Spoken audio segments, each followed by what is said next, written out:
Student है, आप सभी स्टूडेंट के लिए बहुत बड़ी खुशखबरी निकल कर आ रहा है कि छत्तीसगढ़ में जो है शिक्षा कर्मी के 1559 पदों पर जो है बहुत बड़ी भर्ती निकल कर आ रहा है और ये आपका सीधी भर्ती है।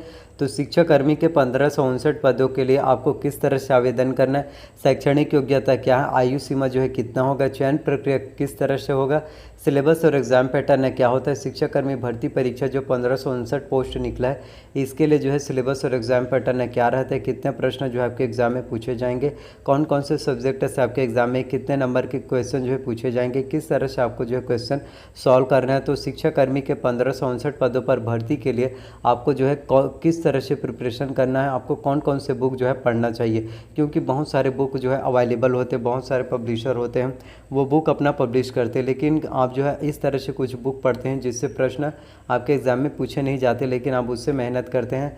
तो इस वीडियो में आप सभी को मैं बताऊंगा कि आप जो है किस तरह से प्रिपरेशन कर सकते हैं, क्योंकि छत्तीसगढ़ में 1559 पद आप लोगों के लिए निकला। तो इस गोल्डन अपॉर्चुनिटी को आप जो है जाने मत दीजिए, आपका सिलेक्शन जो है होना ही चाहिए। इस एक ही अटेम्प्ट में आपका सिलेक्शन जो है पक्का होना चाहिए और आप जो है, मैं चाहता हूं कि आप जो है टीचर बन सकते हैं, शिक्षाकर्मी आप जो है बन सकते हैं और आपको एक अच्छा खासा सैलरी जो है बहुत अच्छा अमाउंट जो है देखने को मिलता है। और इसमें धीरे धीरे आप जो है 5 से 7 साल मेहनत कीजिए, उसके बाद आपको 7वां वेतन जो है दे दिया जाता है। 7 से 10 साल कंटिन्यू जब आप स्टूडेंट को पढ़ाएंगे उसके बाद आपको एक अच्छा खासा वेतन आपको 35,000 से 45,000 रुपये मिलेगा। तो इस वीडियो में आप लोगों को यही बताना चाहता हूँ कि छत्तीसगढ़ में जो है शिक्षाकर्मी के 1559 पद आप लोगों के लिए निकला है, इस बात को समझिए और ये सबसे बड़ी भर्ती है। तो सबसे पहले मैं आप सभी को शैक्षणिक योग्यता के बारे में बताना चाहता हूं कि इसके लिए शैक्षणिक योग्यता क्या है 1559 पदों के लिए। तो इसके लिए सबसे पहले आपका जो है ग्रेजुएशन कंप्लीट होना चाहिए।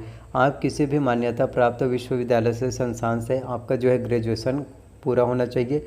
ग्रेजुएशन की डिग्री आपका जो है कंप्लीट होना चाहिए और ग्रेजुएशन में आपका जो है परसेंटेज का कोई क्राइटेरिया नहीं है कि आपका 50% होना चाहिए, आपका बस ग्रेजुएशन कंप्लीट होना चाहिए।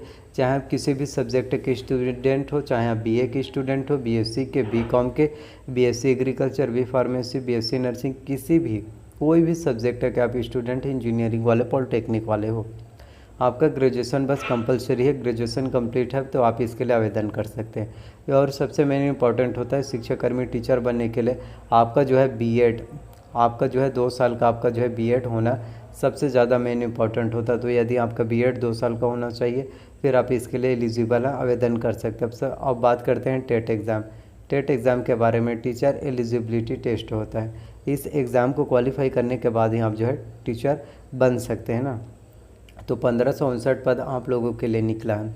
अब आगे मैं आप लोगों को बताता हूँ कि आयु सीमा क्या है, सिलेबस और एग्ज़ाम पैटर्न क्या है, बुक आपको कौन से पढ़ना चाहिए और इसके लिए आवेदन आपको कब करना है और आवेदन करने की लास्ट डेट जो है क्या है।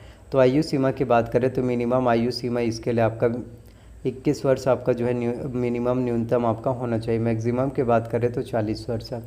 आयु सीमा में ओबीसी कैटेगरी वाले स्टूडेंट को 3 वर्ष का छूट मिलेगा और वहीं SC ST कैटेगरी वाले स्टूडेंट को जो है आयु सीमा में जो है 5 वर्ष का छूट जो है उसमें देखने को मिलता है। अब बताता हूँ आपको सिलेबस और एग्ज़ाम पैटर्न क्या होता है, सभी चीज़ें कि कौन कौन से बुक से आपको पढ़ना चाहिए, कौन कौन से टॉपिक से आपके एग्ज़ाम में क्वेश्चन जो है पूछे जाते हैं और आपको एग्ज़ाम की प्रिपरेशन जो है किस तरह से करना है। तो एग्ज़ाम पैटर्न की बात करें शिक्षाकर्मी के लिए तो इसमें आपके एग्ज़ाम में कुल जो है 150 प्रश्न जो है पूछे जाते हैं। प्रत्येक प्रश्न आपका जो है 1 अंक का होगा, जिसमें आपका बाल विकास एवं शिक्षा शास्त्र से 30 अंकों का जो है 30 प्रश्न पूछे जाएंगे। सामान्य हिंदी से 25 अंक का 25 प्रश्न आएगा। सामान्य अंग्रेजी से 25 मार्क्स के क्वेश्चन पूछे जाएंगे। गणित और विज्ञान से भी 30 अंक के आएंगे। सामाजिक अध्ययन से आपके एग्ज़ाम में 20 अंक का प्रश्न आएगा। कंप्यूटर संबंधित जानकारी, कंप्यूटर से आपके एग्ज़ाम में 10 अंकों का आएगा। सामान्य ज्ञान से 10 अंकों का आएगा। तो ये 7 टॉपिक है जिससे आपके एग्ज़ाम में जो है 150 प्रश्न जो है पूछे जाते हैं। अब आगे मैं आप लोगों को सभी चीज़ डिटेल्स करता हूँ। तो बाल विकास एवं शिक्षा शास्त्र है, तो इसमें आपका टॉपिक आएगा विकास की अवधारणा एवं उसके सीखने से संबंध, बच्चों के विकास के सिद्धांत, परिप्रेक्ष्य एवं अभ्यास, सीखने में कठिनाई, विकलांगता आदि से संबंधित जो बच्चों का शिक्षण प्रशिक्षण किया जाता है उनसे संबंधित क्वेश्चन आपके एग्ज़ाम में आएगा। फिर हिंदी की बात करें तो हिंदी में आपका जो है पूरा व्याकरण आता है, क्योंकि हिंदी में हमारा सबसे ज़्यादा व्याकरण ही इम्पॉर्टेंट होता है और गवर्नमेंट जॉब वैकेंसीज में तो हिंदी आपका आता ही आता है। तो हिंदी में आपका स्वर, व्यंजन, अक्षर, वर्तनी, वचन, काल, वाक्य, संधि, संधि के प्रकार, संधि विच्छेद, आपको संधि विच्छेद के बारे में पता होना चाहिए। विद्यालय, विद्याधनालय, ये सभी आप लोगों को अच्छे से बारीकी से पता होना चाहिए कि स्वर संधि, व्यंजन संधि, विसर्ग संधि हम किस तरह से पहचान कर सकते हैं। तत्सम क्या होता है, तद्भव, देशज, पर्यायवाची शब्द है। उपसर्ग, प्रत्यय समास और उसके प्रकार, जैसे बहुब्रीहि समास हो गया, अव्ययी भाव समास, तत्पुरुष समास, द्विगु समास। तो आप लोगों को समास के बारे में भी पता होना चाहिए। संज्ञा, सर्वनाम, अनेक वाक्यों के लिए एक वाक्य, लोकोक्तियाँ, ये सभी आप लोगों को मुहावरे जो है पता होना चाहिए। जैसे कि गागर में सागर भरना, अपना मियाँ मुट्ठू बनना, ये सभी आप लोगों को मुहावरे जो है पता होनी चाहिए। और साथ ही लेखन और पठन कौशल के बारे में आप लोगों को पता होना चाहिए कि क्रिया क्या होता है, एडजेक्टिव क्या होता है, विशेषण क्या होता है। तो आपका हिंदी का पूरा ग्रामर, व्याकरण आप लोगों को पता होना चाहिए। वहीं अंग्रेजी की बात करें तो इंग्लिश का इसमें पूरा ग्रामर आपके एग्ज़ाम में जो है पूछे जाते हैं, जिसमें आपका कॉम्प्रिहेंसिव ग्रामर जो वोकैबुलरी होता है, tense, voice, narration, conjunction, preposition, degree, article, sentence, question tag, determiners, ये सभी चीज़ें आपका सिनोनिम्स, विलोम शब्द, पर्यायवाची, ये सभी आपके इंग्लिश में जो है आता है। वह उसके बाद बात करते हैं गणित के लिए, फिर दिन विज्ञान की बात करेंगे। तो गणित में आपका आएगा घातांक, बीजीय व्यंजक, गुणनखंड, समीकरण, श्रेणियाँ, ब्याज, अनुपात एवं समानुपात, प्रतिशत, जन्म एवं मृत्यु दर, जनसंख्या वृद्धि दर, समय तथा दूरी, रेखा तथा कोण, समतली आकृति, सांख्यिकी, ये सभी आपके मैथ्स में पूछे जाएंगे। उसके बाद विज्ञान में बल एवं गति के बारे में आएगा, फोर्स के बारे में, वाष्पन, सुचालक, कुचालक, प्रकाश के स्रोत, ध्वनि के प्रकार, ध्वनि संचरण, चुंबक के गुणधर्म, विज्ञान एवं प्रौद्योगिकी, दैनिक जीवन में विज्ञान का महत्व, कोशिका विभाजन, सेल और सेल डिवीजन के बारे में, मानव शरीर के विभिन्न अंग तंत्र, जैविक घटक, सूक्ष्म जीवों से फैलने वाले रोग, डिथीरिया, हैजा, टाइफाइड आदि रोगों से बचाव, किस तरह से हम रोगों से बचाव कर सकते हैं, संतुलित भोजन क्या होता है, ये पता होना चाहिए। फिर सामाजिक अध्ययन में भारतीय समाज एवं संस्कृति, मौर्य साम्राज्य तथा गुप्त साम्राज्य, भक्ति और सूफी आंदोलन, मुगल साम्राज्य, ये सभी के बारे में आपका मैथ्स और उसके बाद इस विज्ञान में आपका पूछा जाएगा। अब सबसे मेन अब इम्पोर्टेंट होता है कंप्यूटर में भी आपके एग्ज़ाम में 10 अंकों का 10 प्रश्न आएगा, जिसमें कंप्यूटर में आपका कंप्यूटर के उपयोग, कंप्यूटर के प्रमुख भाग जैसे सीपीयू हो गए, इनपुट डिवाइस, आउटपुट डिवाइस की जानकारी, प्रिंटर के प्रकार, ऑपरेटिंग सिस्टम के बारे में जानकारी, इंटरनेट के उपयोग, एंटीवायरस के उपयोग, मल्टीमीडिया उपयोग जैसे सीडी डीवीडी की जानकारी, सीडी का फुल फॉर्म होता है कॉम्पैक्ट डिस्क, डीवीडी का डिजिटल वर्सटाइल डिस्क, गूगल, इन सब के बारे में आपको जानकारी होनी चाहिए। सामान्य ज्ञान की बात करें तो इसमें भारतीय राजनीतिक व्यवस्था एवं संविधान, भारतीय इतिहास एवं राष्ट्रीय आंदोलन, भूगोल, अर्थव्यवस्था और छत्तीसगढ़ की बेसिक जानकारी यानी छत्तीसगढ़ की सामान्य जानकारी, तो इन सब के नॉलेज आपको होना चाहिए। अब बुक लिस्ट की बात करें तो सामान्य ज्ञान के लिए आपको जो है टूटेजर ट्यूटोरियल्स का सामान्य ज्ञान लेना है, जिससे आपकी सामान्य ज्ञान की तैयारी बहुत अच्छे से हो जाएगा। उसके बाद बात करते हैं छत्तीसगढ़ के करंट अफेयर्स के लिए।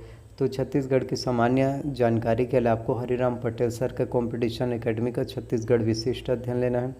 इकोनॉमिक्स, अर्थव्यवस्था का भी बुक आप जो है ले सकते हैं। दृष्टि IAS का बहुत ही अच्छा होता है इकोनॉमिक्स के लिए। संविधान के लिए आपको एम लक्ष्मीकांत की भारत की राज्य व्यवस्था लेना है, जिससे आपके संविधान की तैयारी बहुत अच्छे से हो जाएगा। कंप्यूटर की बात करें तो कंप्यूटर के लिए आपको परीक्षा मंथन कंप्यूटर एक परिचय आपको लेना है। और उसके बाद विज्ञान के लिए दृष्टि IAS का क्विक बुक लीजिए। गणित के लिए आपको जो है डॉक्टर RS अग्रवाल का वस्तुनिष्ठ आपको अंक गणित लेना है, जिससे आपके गणित की तैयारी अच्छे से हो जाएगा। इंग्लिश के लिए आपको एसेंशियल इंग्लिश रश्मि सी दिशा पब्लिकेशन का आपको लेना है। हिंदी के लिए आपको जो है दिल्ली एस एकेडमी का बुक लेना है। तो इन बुक से आप जो है अच्छे से प्रिपरेशन कर सकते हैं, जिससे आप जो है शिक्षाकर्मी भर्ती परीक्षा एग्ज़ाम को जो है क्वालिफाई करने में आप लोगों को बहुत ज़्यादा आसानी होगा। अब आगे मैं बताता हूँ कि आप जो है किस तरह से TGT टीचर, PGT टीचर आप जो है बन सकते हैं, और उसके लिए क्राइटेरिया जो है क्या होता है, कौन कौन से टर्म्स एंड कंडीशन होते हैं। मैं आपको बताता हूँ कि आप जो है primary teacher, TGT trained graduate teacher और PGT यानी कि पोस्ट ग्रेजुएट टीचर, आप जो है किस तरह से जो है टीचर बन सकते हैं। तो प्राइमरी टीचर बनने के लिए क्या करना होता है, मिडिल स्कूल के टीचर बनने के लिए क्या करना होता है। तो प्राइमरी स्कूल के टीचर बनने के लिए जो क्लास 1 से लेकर क्लास 5 तक के स्टूडेंट को पढ़ाते हैं उसे बोलते हैं हम प्राइमरी टीचर। योग्यता की बात करें तो आपका 12वीं पास है और 12वीं आपका जो है बोर्ड से होना चाहिए और इसके बाद आपका जो है बीएड 4 साल का कोर्स होना चाहिए। अब आप ऐसे काफ़ी स्टूडेंट सोच रहे होंगे कि बीएड 4 साल का कैसे होता है, तो आप लोगों को बताना चाहता हूँ कि यदि आप बीए वाले स्टूडेंट हैं तो यदि आप बीएड करते हैं तो 4 साल का होता है, 3 साल का आपका ग्रेजुएशन होता है और ग्रेजुएशन के बाद 2 साल का बीएड होता है। लेकिन यदि आप बीएड करेंगे तो ये 4 साल में आपका हो जाएगा। यदि आप बीएससी करते हैं तो उसके बाद भी आप 2 साल का बीएड करेंगे तो अलग से होगा। तो यदि आप बीएससी वाले स्टूडेंट हैं तो बीएससी बीएड करेंगे तो बीएड जो है 4 साल का हो जाएगा। तो यदि आप जो है प्राइमरी टीचर बनना चाहते हैं तो उसके लिए आपका 12वीं पास होना चाहिए, 12वीं बोर्ड से, और बीएड जो है 4 साल का कोर्स आपका जो है होना चाहिए, तो आप बन सकते हैं। और वहीं टीजीटी यानी कि ट्रेंड ग्रेजुएट टीचर की बात करें, जो क्लास 1 से लेकर क्लास 10 तक के स्टूडेंट को पढ़ा सकते हैं, उसके लिए योग्यता में आपका स्नातक 50% यानी कि किसी भी मान्यता प्राप्त विश्वविद्यालय संस्था से आपका ग्रेजुएशन की डिग्री आपका होना चाहिए किसी भी सब्जेक्ट में, और ग्रेजुएशन में आपका एग्री ग्रेड जो है 50% होना चाहिए। और इसमें बीएड के कोर्स की बात करें तो बीएड आपका जो है 2 साल का, ग्रेजुएशन के बाद आपको 2 साल का कोर्स जो है बीएड का करना पड़ता है।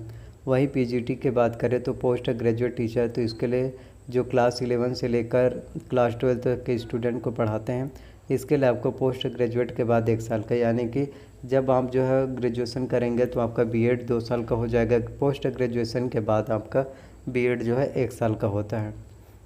तो इस तरह से मैंने आपको बताया primary teacher, trained graduate teacher, post graduate teacher. और इन तीनों के लिए एलिजिबिलिटी की बात करें तो टेट यानी कि टीचर एलिजिबिलिटी टेस्ट होता है, यानी कि आप टेट एग्ज़ाम क्वालिफाई करते हैं तो आप टीचर शिक्षाकर्मी आपको जो है जॉब मिल जाता है, आप जो है टीचर बन सकते हैं। तो ये भी 2 प्रकार के होते हैं, जैसे सी टेट होता है और एस टेट होता है। आपको कोई भी एक क्वालिफाई करना होता है। सी टेट मतलब होता है सेंट्रल टीचर एलिजिबिलिटी टेस्ट और एस टेट मतलब होता है स्टेट टीचर एलिजिबिलिटी टेस्ट है। सी टेट क्या होता है? सी टेट आपका ऑल इंडिया लेवल का होता है और एस टेट जो होता है वो आपका स्टेट लेवल का होता है। और इसका सिलेक्शन क्या होता है? एग्ज़ाम के बाद इंटरव्यू। डीएलएड और डीएलएड को यानी कि जो डीएलएड होते हैं उस कोर्स को करने से अच्छा आपको बीएड करना चाहिए। मैंने आपको इसलिए बता रहा हूँ क्योंकि आप ऐसे काफ़ी स्टूडेंट होते हैं जो 12वीं के बाद जो है डीएड करते हैं।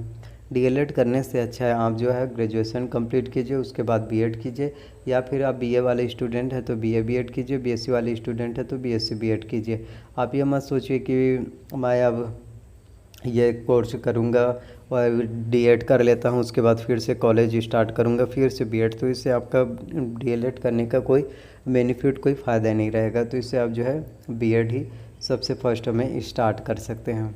तो आई होप कि ये सभी जानकारी आप लोगों को पसंद आए। तो इस तरह से आप जो है छत्तीसगढ़ में जो है टीचर बन सकते हैं। आई होप कि सभी जानकारी आप लोगों को पसंद आए। जानकारी आप लोगों को पसंद आए प्लीज़ वीडियो को लाइक कीजिए, चैनल को सब्सक्राइब कीजिए, बेल नोटिफिकेशन को ऑन करके रखें ताकि जब भी मैं वीडियो अपलोड करूँ तो आप लोगों को जानकारी मिल सके। तो मिलते हैं नेक्स्ट वीडियो में। So thank you. और आप लोगों को और कुछ चीज़ें